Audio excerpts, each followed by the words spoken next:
A lively, happy finale by Frédéric Chopin, ending what was actually his second piano concerto, composed, written not long after his first, but the first one to be published.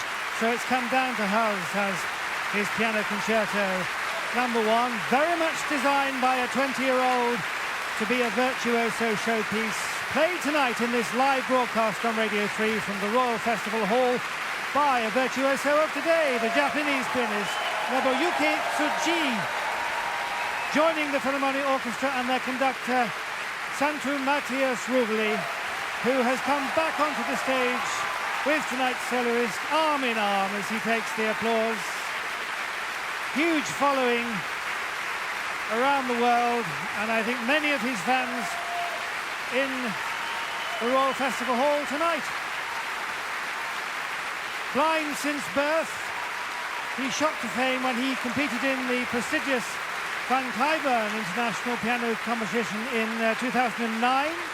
He tied for the gold medal prize, playing all 12 of Chopin's piano studies, opus 10 in that preliminary round. You may remember his debut at the BBC Proms a couple of years later, appearing with the BBC Philharmonic on that occasion.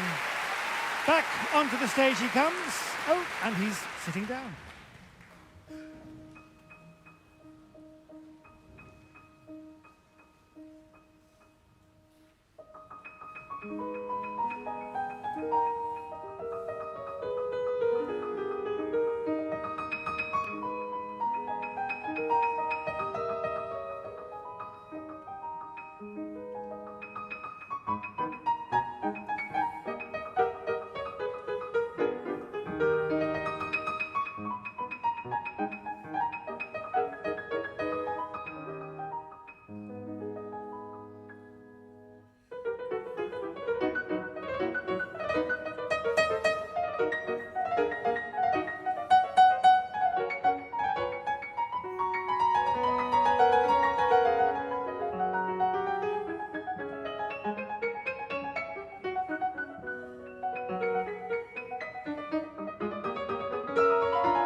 real virtuoso of the 19th century, Franz Liszt, imitating bells in La Campanella, an encore offered by Nobuyuki Tsujii after playing Chopin's first piano concerto. He learns pieces by ear. I just don't know how he does it when you listen to him playing Liszt like that, but there we are. There aren't many Braille schools around. He listens to recordings made for him by people who break each piece down into very small sections, few bars at a time, and then he gets them under his fingers. These recordings are what he calls music sheets for the ears. Back he comes, taking very deep bows, turning 360 degrees to take the applause from this absolutely packed Royal Festival Hall, audience on all sides of him, and the Philharmonia Orchestra applauding him too. Santu Matthias Ruvali, our conductor tonight, leading him back off the stage once again.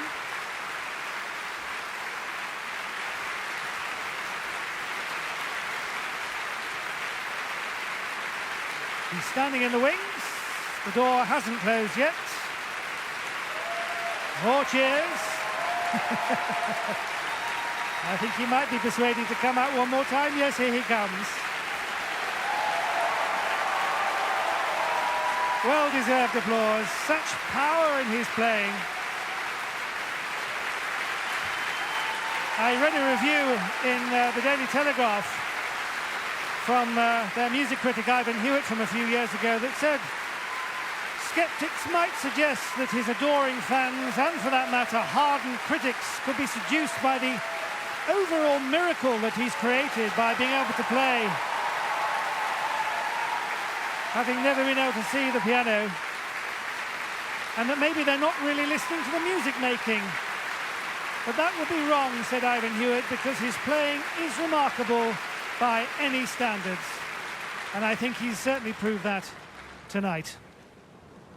Well, the audience here at the Royal Festival Hall this Thursday evening is going to take stock of what they've just witnessed. They're going to be back in their seats in about 20 minutes for part 2 of our live concert tonight on Radio 3 with me, Ian Skelly, when the musical landscape shifts from Chopin's Poland in the first half of the 19th century to Hungary in the first half of the 20th, when each section of the Philharmonia Orchestra will get the chance to shine because they'll be performing Bela Bartok's late masterpiece, his concerto for the entire orchestra.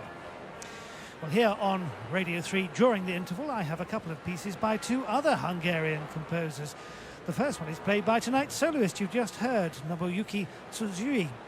It's one of the most popular of Franz Liszt's Hungarian rhapsodies. He wrote 19 in all, and this is the second.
Nobuyuki Tsujii, playing the second of Liszt's Hungarian Rhapsodies.